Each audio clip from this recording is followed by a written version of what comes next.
na kung saan ibinautismo siya sa River of Jordan.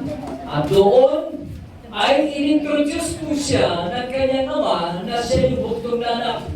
At dito makikita natin na kung saan, sabi ni John sa chapter 14 ng Matthew chapter 4 at chapter 3, Matthew 3, verse 14, sabi ko, but John forbade him, saying, I have need to be baptized of thee, and comest thou to me? Sabi ko na wala siyang karapatan na siya po ay magbautismo sa Panginoon. Pero sabi niya, nakakita ko para sa akin. Ang sabi ng Panginoon sa verse 15, and Jesus answering said unto him, suffer it to be so now, for thus it becometh us to fulfill all righteousness. Then he suffered it. So meaning, nangyari po na siya ay bautismo. Then after the baptism, tingnan nyo 30 years pababa, walang temptation sa Panginoon. Ang Panginoon ay hindi na-introduce sa time na yun. Ngayon, nais na ipakilala ngayon ng kanyang ama ang Panginoong Jesus kung sino si Kristo. Sa time na yun, hinihintay ng mga Israel po ang Misaya. Sino ba ang Misaya? Sino ba ang tagapagligtas? Now, dumating ang taon na magpapakilala na po siya. At alam niyo po ba, dito dumating ang tukso, nung nalaman ng Diablo, isipin mo, 30 years nung ipinanganak ang Panginoong Jesus, hindi na alala ng Diablo na mayroong Misaya na ipinanganak. So dito, tingnan natin. Then verse 16, sabi dito, and Jesus, when he was baptized, went up straightway out of the water, lumaon po siya mula sa tubig, and lo, the heavens were opened unto him, and he saw the Spirit of God descending like a dove and lighting upon him. And lo, sa verse 17, tingnan niyo po, introduction that he is the Son of God. And lo, a voice from heaven, saying, this is my beloved Son, and whom I am well pleased. So dito, makikita po natin, ipinakilala na. After 30 years, pinakilala na, this is my beloved Son, the Lord Jesus Christ. Nung makilala ng Diablo, ay ito pala ang tagapagligtas. Dumating sa verse 4. Sa verse 4, makikita natin, and then when Jesus was led up the Spirit in the wilderness to be what? Tempted of the devil. Ito na, nakilala na siya. Dumating ngayon ang depensa at ang persecutor. Dito na, huhusgahan na ang Panginoong Jesus. Sabi ganon, then, pagkatapos po noon, sa verse 2, when he had fasted 40 days and 40 nights, tingnan niyo po, 40 days and 40 nights. Sa unang panahon, hindi po uso ang 24/7. Yung 24 hours. Ang binibilang ko doon, day and night. So dumating 40 days, binilang doon, 40 days, hindi po hours ang bilang, ha? Then 40 nights. So, ibig sabihin, hindi kumain ang Panginoong Jesus. Dito, sabi dito, and afterward, he was hungered. So, meaning, nagutom siya. Pero hindi dito nauho, ha? So, meaning, silent dito ang tubig, pero naniniwala ako, ang kanya lamang iniinom, tubig. Kasi, ang person, hindi pwede makapag-survive. Pwede siyang hindi kumain, pero hindi siya pwede hindi uminom. Kaya naniniwala ako dito, water lang. Kaya tingnan niyo po, ha? Ayon sa science, kapag ikay magpapasting pala at hindi kakain, hindi mo ilalagyan ng laman ng iyong tiyan, now within 30 days, according to the science, at puro tubig lang, cleansing the water. Ang water po kasi, ginawa ng Diyos na hindi soft drinks. Ginawa ng Diyos na walang lasa. Ginawa ng Diyos na isang karamang.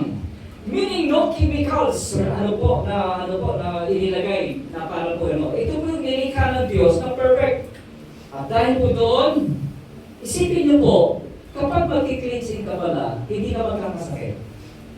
Tingnan niyo po, 40 days and 40 nights, hindi nagkasakit ang Diyos. Nagkatawang tao to, ha? Tingnan niyo po, iniwan niya ang kanyang pagka-Diyos, nagkatawang tao siya, 100% siya ay tao. Bakit? Nagutom.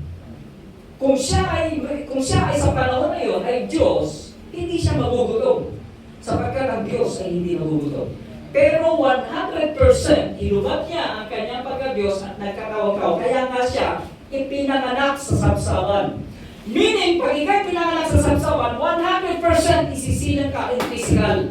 Hindi siya instant, magic, 30 years, andyan agad, matanda na.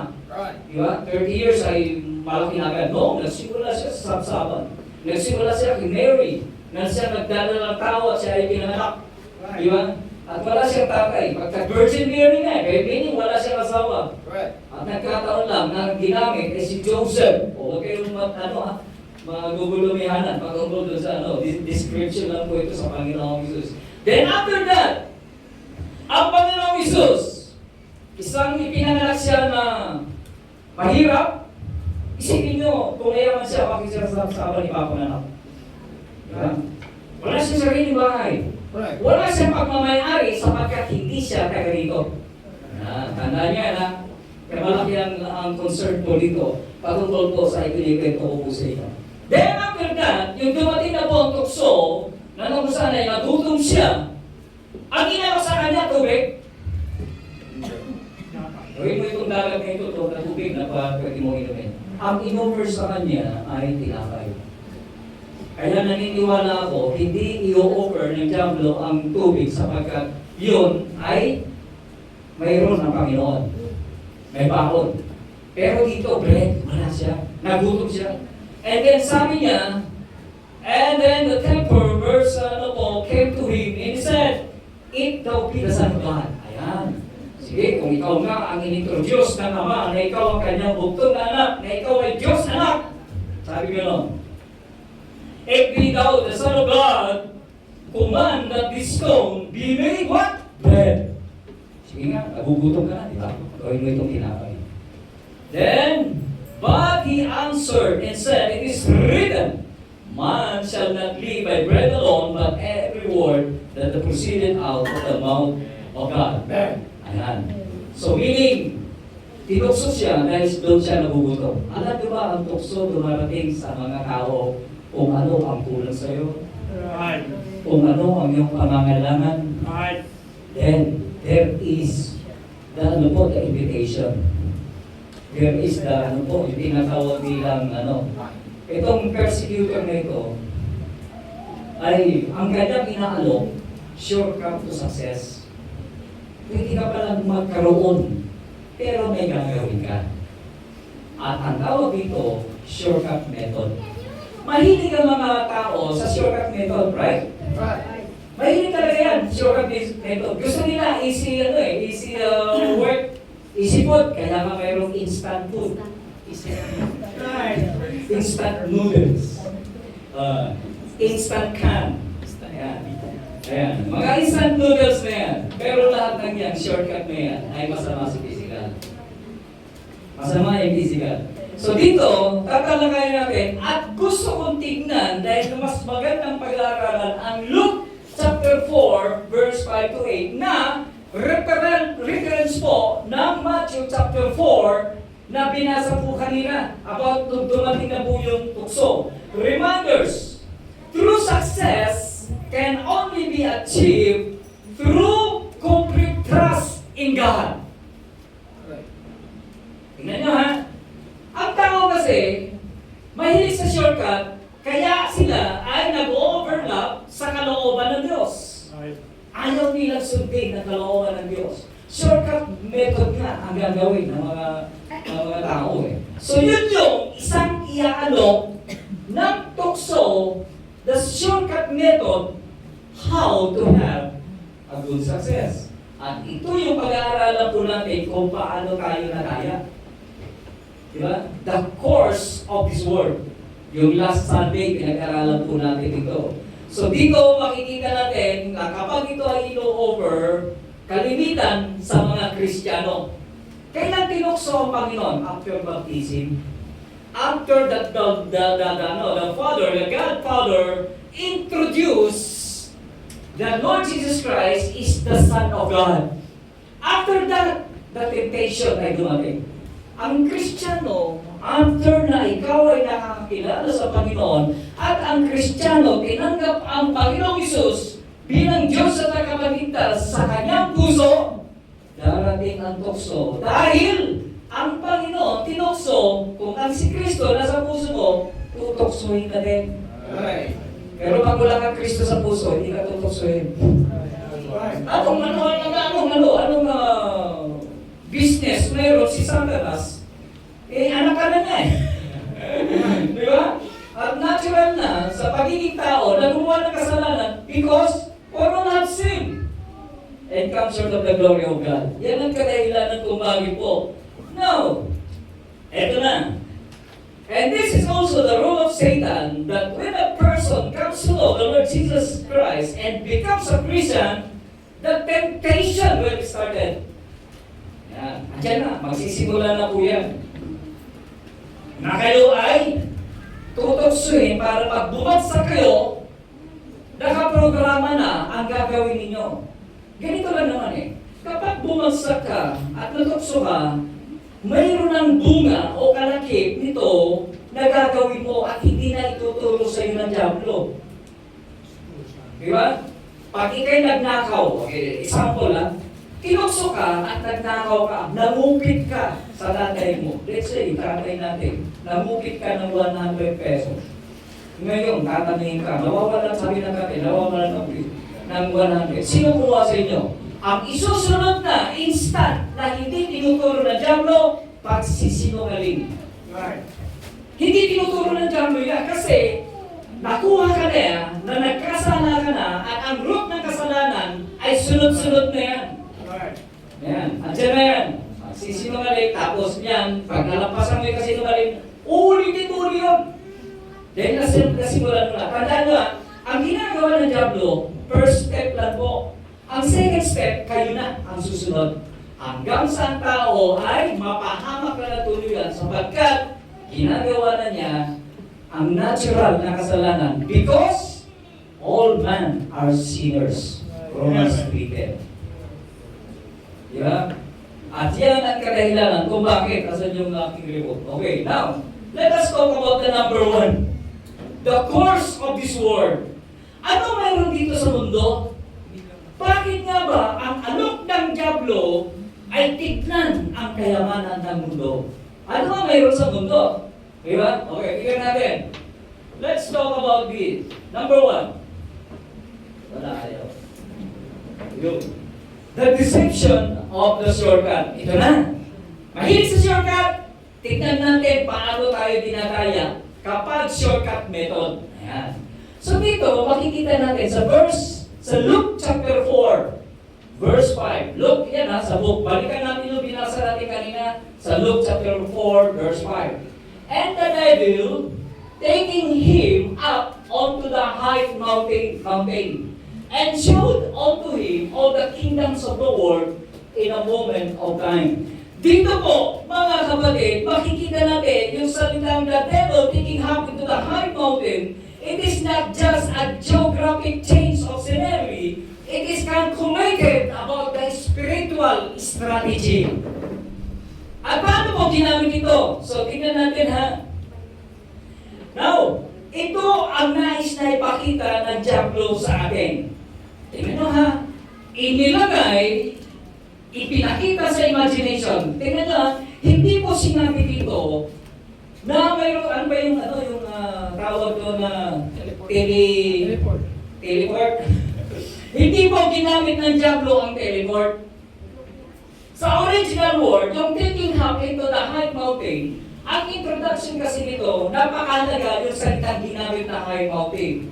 So dito, number 1, ito muna, tingnan muna natin. Number 1, under the decision of the shortcut, everyone's dream. Lahat tayo ay mayroong pangarap. Tama? Wala dito, walang pangarap sa buhay. Pag mo bata, oy, ikaw, bata, paglaki mo, anong gusto mo paglaki mo? Pulis. Pulis. Ikaw, attorney. Ikaw, doktor. Ang dami. Yung ulit tinanong, ikaw, kriminal na lang. Bakit? Bibigyan ko ng trabaho itong pulis na ito. Tapos itong lawyer, bibigyan ko din ng trabaho. Ang doktor, pag namalil ako ng pulis, magkakatrabaho din siya. Kaya laki na utang na loob ng tatlo nito, ito sa criminal. Di ba? Ang bata, kanina mo pala, may dreams na. May pangarap na. Di ba? At yan, ang bawat isa, habang ang tao ay lumalaki, ginagalap niya at ginagawa niya ang tungkulin niya para maabot niya ang pangarap na yan. Now let's talk about the word high mountain. Ang high mountain po were symbols of power, kingdoms, and global dominion. Okay. So hindi ito teleport na tinatawag. Ito po ay ginamit ni Satanas yung imagination. Okay, ganito. Isang kwento, halimbawa, takot ako ng Japan. Gusto mo marating ng Japan? Yes. Ikukwento ko sa iyo kung ano makikita mo sa Japan. Ganun po ang taking up into the high mountain. Walang kapangyarihan, tandaan nyo ha, walang kapangyarihan si Satanas na i-teleport ang Panginoong Isus para makita niya globally ang success. Saan ka nakakita? Nasa isang lugar ka, nakikita mo globally ang ang kayamanan ng mundo. Di ba? Imposible. So, ginamit niya yung imagination, visual of dreams na tinatawag po. So, dito makikita natin yung tinatawag na spiritual projection. Kung ano makikita niya sa mundo na kanyang ihalok. Bakit kaya si Satanas ay inalok niya? Tingnan niyo ha. Kung ikaw, nagmamayari ng bahay, di ba sabihin, pasok ka sa aking tahanan. Bakit mo siya pinapapasok? Kasi inaangkin mo na ikaw ang nagmamayari ng tahanan. Ito rin po si Satanas. Yung kanyang pong description na ito, na nagagamitin po niya para po magdaya ang sa mga tao. Tingnan niyo po ha, Satan is always trying to shift the Lord Jesus focus away from his spiritual aspect and to the spiritual reality. Ang Kristiyano ganito puro kapag spiritual Kaya naman ka ba dyan? Ayan, yan ang tanong. Makakapera ka ba dyan? May Sunday, malakas ang kita pag Sunday. Magsisimba ka ba? May pera ba sa simbahan? Wala. Di ba? After preaching na, magbabayad ka pa. May kahit sinoferi dyan Ang akala ng mga tao kasi, kahit sinoferi, bayad. Kasi lahat ng sistema ngayon, may bayad.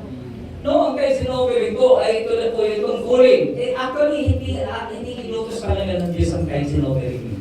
Ang problema, ang promotor niyan sa Old Testament, ginawa niya kay Acab, ginawa niya yan. Sa kanya, si Cain at si Abel, di ba nag-away yung magkapagit, nag-over sila, naghandog sila, nagbigay sila sa Panginoon. Yung pagbibigay kasi, kusang loob na ng tao. Right. Sabi mo, God loveth a cheerful giver. Di ba? Yun. At dahil yun, pagdating ng Malakay 3, isipin mo, the last book of the Old Testament. Mamaya, pag-aaralan natin ito yung mga estudyante natin. The Old Testament, which is in the book of Malachi, before the New Testament was written, the book of Malachi, the last book of the Old Testament, doon lang po pinag-utos about the tithes and offering. How long? Diba? So therefore, dahil yon ay ginagawa na ng mga tao sa Old Testament sake, ginawa na itong kautusan ng Diyos. Sa Israel lang yan Old Testament part hindi sa New Testament ang Old Testament part. Okay, nakalayo na ako. Okay, doon tayo, para magkaroon lang kayo ng ideas patungkol po doon. So, not only everyone's dream, but also, next one, everyone's desire. Kapag pangarap mo na, hindi lang pangarap. Wala namang masama mangarap, di ba? Bawal ba mangarap? Gusto mo maging doktor, pangarap mo yung maging doktor. Wala na nagpabawal. Pangarap ka lang gusto mo. Wala problema. But, ito na. Yung everyone's desire na. Iba na yung dreams, iba na yung desire. Ito na yung gusto mo ng kuling. At ito yung sinasabi ng Diablo, ang pang-aalok sa Panginoon. Sabi na, and show to him all the kingdoms of the world. Tingnan po, globally speaking, paano makikita sa isang lugar ang kingdoms of the world, kingdoms sa may S. So meaning, ipinakita ng Diablo at ibang uri kung paano ang tao yumaman at maging successful. Shortcut method, isang formula lang ang ginamit niya. Shortcut method niya Alam niyo ba kung bakit ang tao ay mahilig bumagsak sa pananampalataya? Sapagkat Mahilig sila sa shortcut method. At ang formula na yan, ginamit na ng Diablo. At hanggang ngayon ay ginagamit pa rin po sa mga bagay na yun. Now, tingnan na natin. The praise, the next one. The kingdoms of the world are the things on earth. Ano yung mga bagay sa sanglibutan na mayroon? Kasi kingdoms eh. Remember ha, kingdoms. So what are the things on this world na gustong ipakita ng Diablo sa atin? Kasi bibigtirahin na tayo eh. Tinitirahin na tayo dito eh. At dito po ay makikita natin yung things on earth na kung saan po ay makikita natin yung desire ng tao para magkaroon siya ng kukunin ng attention mo kasi yung desire to get your attention and to bring your desire onto the things na kanyang i-offer sa iyo. Kaya nga pinapakita eh. Tingnan niyo po ha. Hindi tinukso ang Panginoong Jesus just only a word, but also the description on the things of this earth. So, tingnan natin ha. Number one, let's talk about the material desire. Ito na. The material desire, the things on earth is often referring to material wealth, powers, and resources. At dito po, sa material things na yan, so desire na yan, ay ano po? May ilaway ba ako dito? Sa ano? Uso mo yun. Natuyuan ako. So dito ay nagpapatunay lamang na dito po sa desire nito, maraming mga bagay na ang mga tao po bumabagsak sa material things. Now, anong warning ng Diyos? Ito ha. Ang warning ng Diyos, huwag niyong mahalin ang sanglibutan. Why? Ito na ha, ipupokus na natin. In-expose dito ng defensive. Kung saan sabi dito, sa 1 John chapter 2 verse 15, sabi doon, love not the world, neither the things. This is the kingdoms of the world. The things that are in the world. If any man love the world, the love of the Father is not in him. Why? Bakit kaya? Alam niyo po ba kung bakit po ang korupsyon hindi matapos-tapos? Bakit majority? Tingnan niyo po ha. Ang Pilipinas, mayaman. Pero bakit mahirap? Alam niyo ba kung bakit maraming korupsyon? Dahil ang Pilipinas ay mayaman. Hanggat may ninanakaw, maraming magnanakaw. Ganun po ang sistema. Kaya huwag niyo sasabihin ang Pilipinas mahirap. No. Ang problema lang, maraming magnanakaw. Kaya nagiging mahirap. Pastor, pinatira po ba yung mga korupsyon? No. Literally, lahat ng tao ay ganun. Hanggat hindi naubos ang kayamanan, hindi naubos ang korupsyon. Right? At patuloy yan. Tingnan niyo ang Singapore. Ang Singapore, mahirap na bansa. Ang Japan, mahirap na bansa. Pero bakit sila mayaman? Walang korupsyon. Right. At dahil walang korupsyon, yumayaman sila. At kinayaya po nila ang wala. Isipin nyo, kakwentuhan ko, ang Singaporean, yun ang sinabi ko sa kanya eh. Bakit daw mahirap ang Pilipinas? Sabi ko, hindi mahirap ang Pilipinas. Sabi ko, ang problema lang, maraming magnanakaw sa Pilipinas. Kaya hindi yumayaman ang Pilipinas. Sabi, binali ko sa kanya, kayo, anong natural resources meron kayo? Sabi niya, wala. Lahat imported. So hindi kayo mayaman? Yes, hindi kami mayaman. Kami ay nangihiram lang ng yaman sa ibang bansa. Pero kayo mayaman? Sabi niya, tama sabi mo, dahil wala kami korupsyon. Walang korupsyon doon. Ganon din sa Japan. Wala din po korupsyon. So, simple lang. Ang sabi ng Diablo, sabi ng Panginoon, not that the world, neither the things of this world. At dahil doon, gustong sirain ng Diablo yung paniniwala nito, no? May kayamanan sa mga bagay sa sanglibutan. At yun yung ganyang i-expose. Tandaan natin. The next po. Tanda natin sa sinulat sa 2 Corinthians.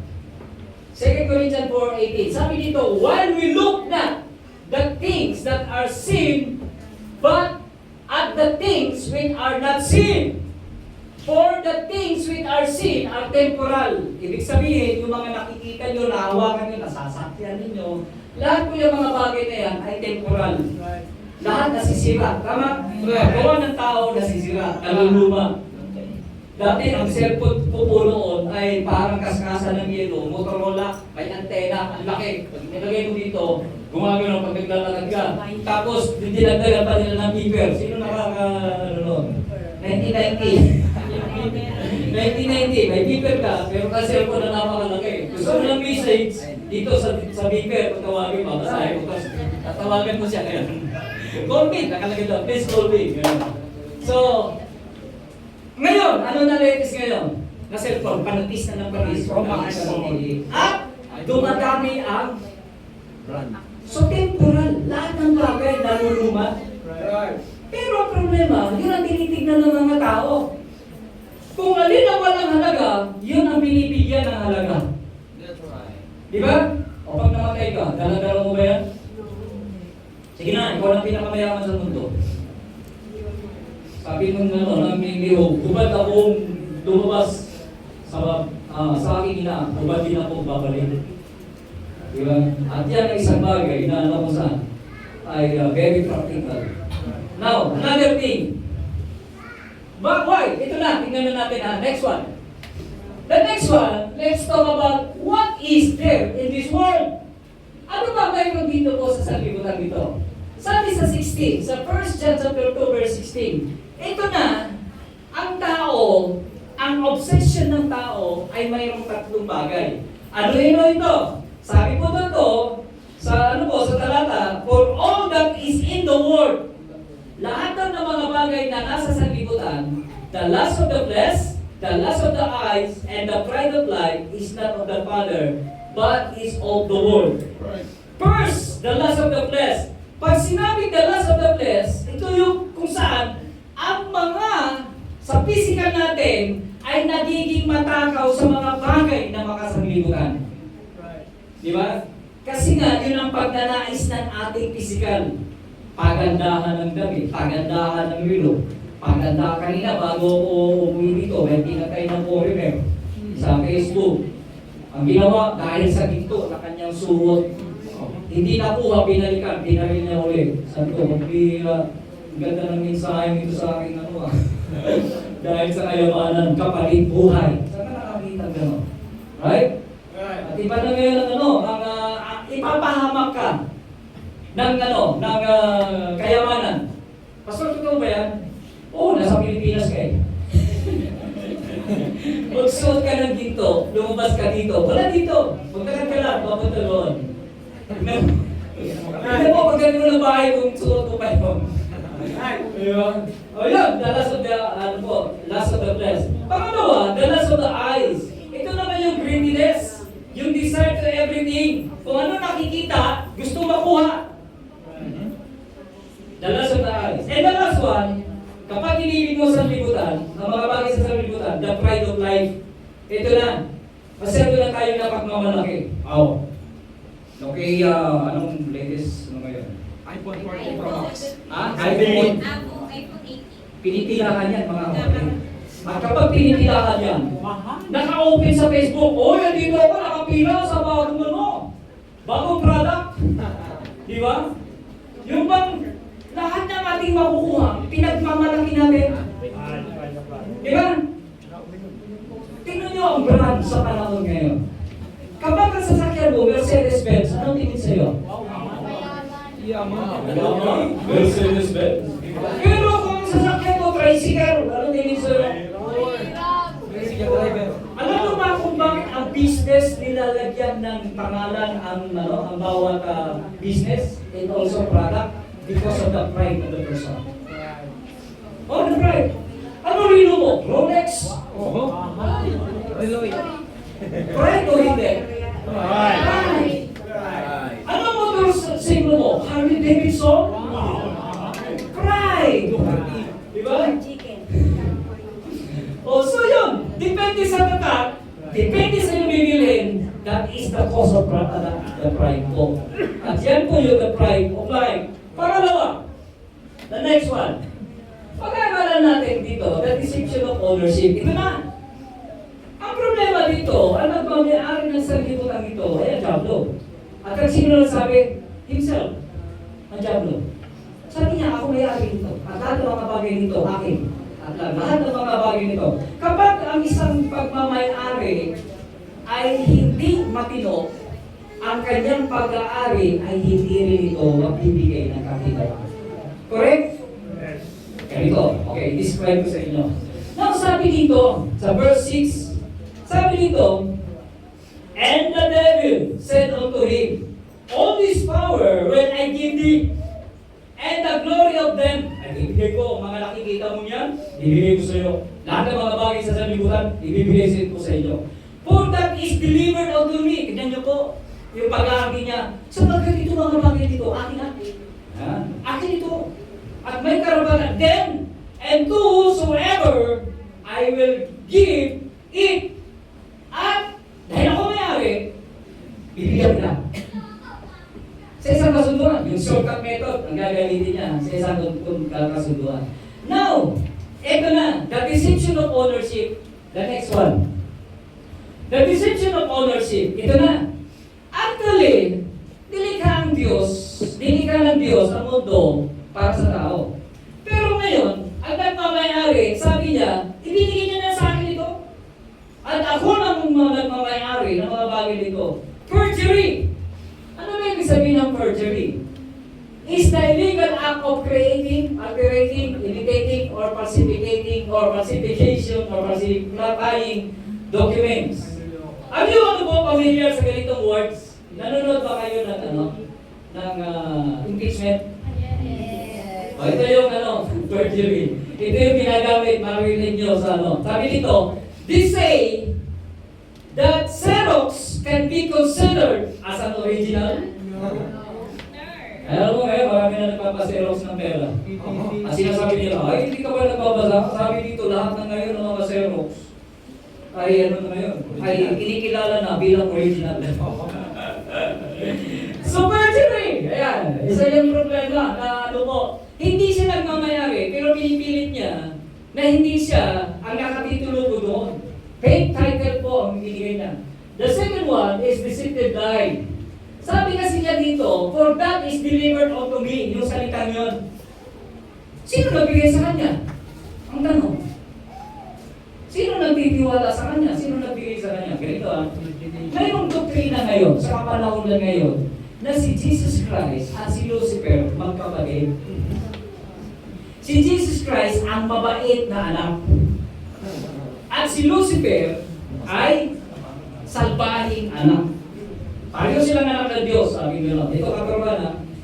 Okay, tapos, ang tagapagbana ng langit ay ang Panginoong Jesus. At ang tagapagbana ng lupa ay ang si Lucifer. Kaya daw siya itinapon mula sa langit at nandito ngayon siya naghahari sa po. Kita nyo? Kalupaan. Para pag-isipin naman kita, parang totoo ito. Ganun kasi bandaya So, deceptive lie. So, sabi ganon, for that is delivered unto me. Nangkaibig sabihin dito ng Diablo, I am in total control here. I am the owner of this earth. So you must deal with me if you want to have success.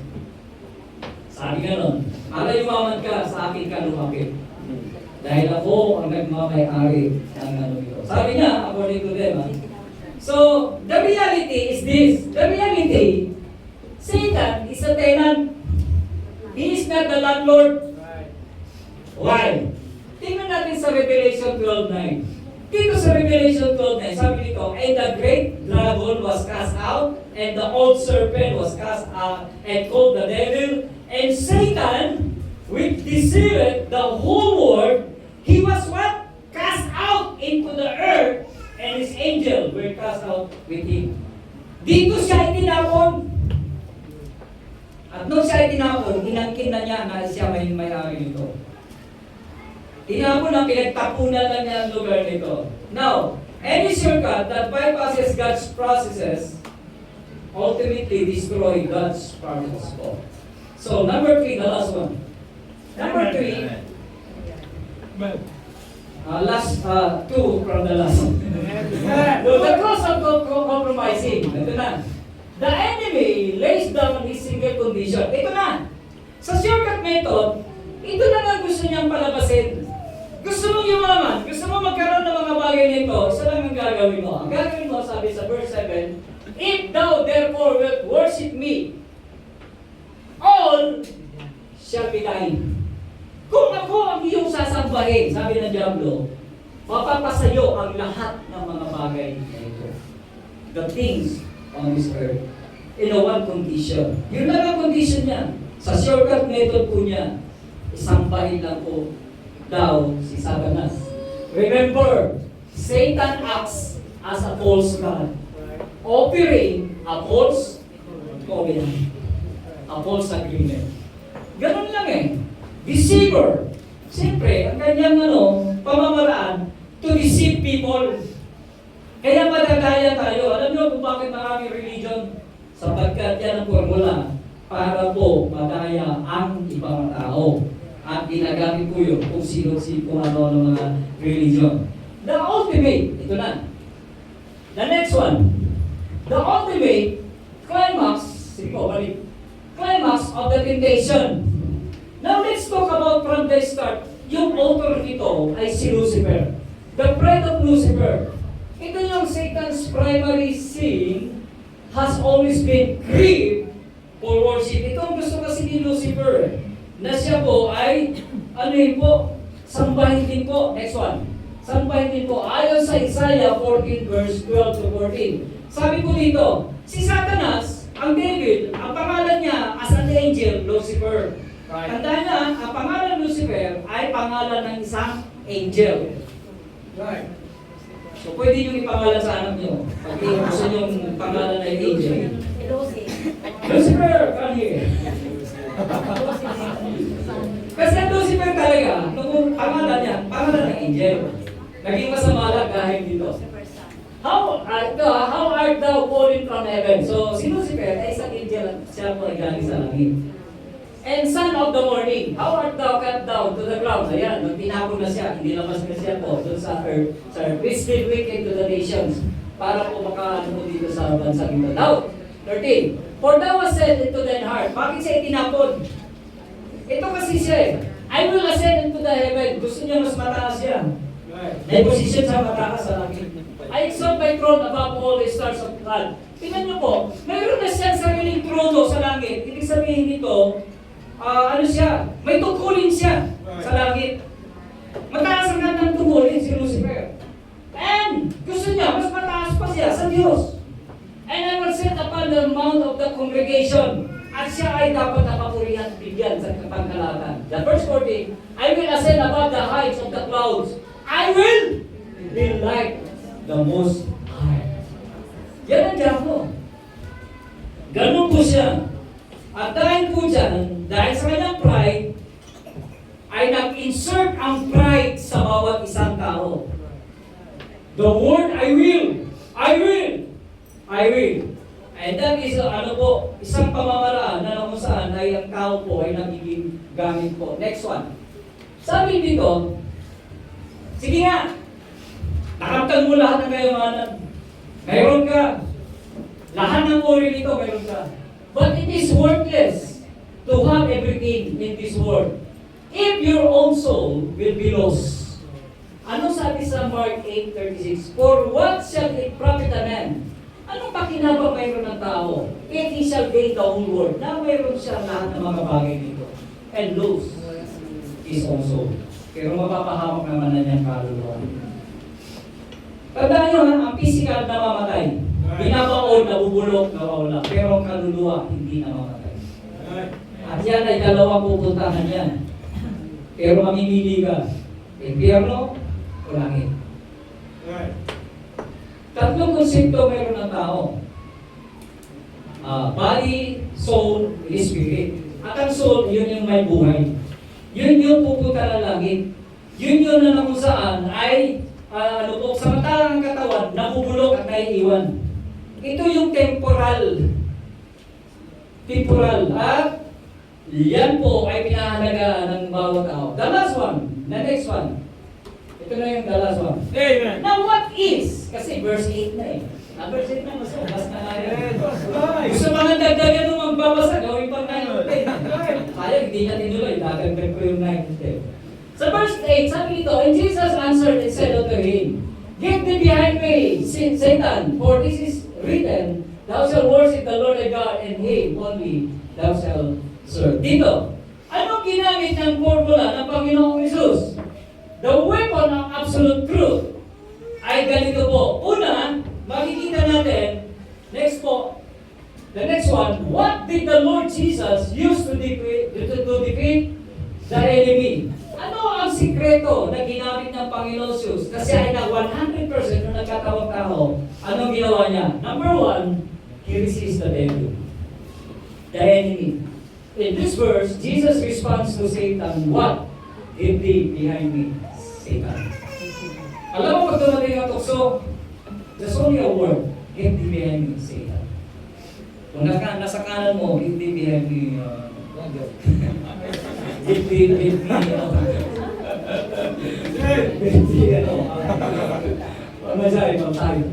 So dito, pagkatapos po noon, balikan natin ulit. Balik niyo po. Okay, sabi dito, get you behind me, Satan. After that, for it is written. Sige po, forward niyo, forward. Next one. Forward po. Okay. He used the scripture as a weapon by using the praise, for it is written. Pagkatapos nung i-rebuke si Satanas, kailangan mayroon kayong verse na ipapalo. To protect, or to shield about your resistance. Now, tingnan natin. For it is written, the next one. Kinote niya ang talatang ito, yung sinabing it is written. Kasi sabi niyo sa Deuteronomy 6:13, Thou shalt fear the Lord thy God and serve Him, and thou shalt serve by His name. Siya lamang ang iyong paglilingkuran at wala nang iba.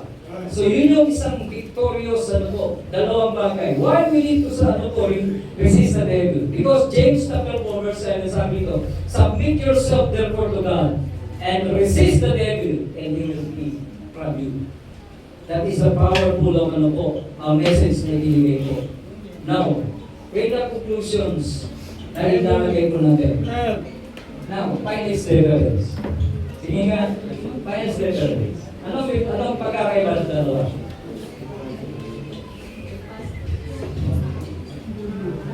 Ang kagalugin natin? Kagalugin natin. Gusto mong yumaman? Gusto mong yumaman at malapit sa Diyos. Another thing, gusto mong yumaman pero sarado ka pag Diyos ang pinag-uusapan. Ayaw mo ng Diyos. Close it, may di eh. Dito, ay ano po? Close it. Dito, makikita natin kung kayo po ay tapat na maglilingkod sa Panginoon. Tingnan natin ang next one. I-define na natin. So ito na po pinaka-definition niya. The meaning. Do you want to be rich and close to God? Gamitin niyo ang Matthew 6:33. Why? Sabi ito, seek ye first the kingdom of God and His righteousness. And all these things shall be added unto you. Lahat ng pangangailangan mo, ibibigay ng Diyos kung uunahin mo siya at malapit ka sa Diyos. Yung isa, tingnan natin yung isa. Do you want to be rich and close indeed to God? Matthew 4:89. Ano sabi dito? The devil take him up into exceeding high mountain and show him all the kingdoms of the world and the glory of them. And said unto him, all these things, sabi ng Diablo nagsalita dito, and all these things when I give thee, it thou will fall down and worship me. Right. Itong talatang ito yung kalakip na kasi tulad po sa Isaiah 14 na sinasabi niya, ay gusto kong maging katulad ng mataas na Diyos. At ito yung gusto niyang Hindi para sumamba sa Diyos, kundi para sumamba sa atin. Alam nyo, minsan, akala natin sa kayamanan, hindi natin nasakaramahan ng diablo. Sinasamba natin ng Diyos. Sabi niya kasi siya nagmamayari ng di ba? Ng mundo ito. At ang sino mang umibig sa mundo ay umiibig sa sa nagmamayari nito. Remember this one. Everything thou hast is the fruit of thy heart. Therefore, from whomsoever thou servest shall also taste. Kung ano ang tawag dito, kung sino yung nasa puso mo, yun ang mabibigay ng pagpapala sa iyo. Bakit ka mayaman ngayon? Diyos ba nagpapayaman sa iyo? Diyos ba nagbigay sa iyo? O ang diablo ang pwedeng magpayaman sa iyo? Kapag ang diablo nagpayaman sa iyo, ang palatandaan, ilalayo ka niya sa Diyos. Pero kapag ang Diyos ang nagpayaman sa iyo, ang palatandaan, mas lalo kang lalapit sa Diyos. Amen. Panginoon,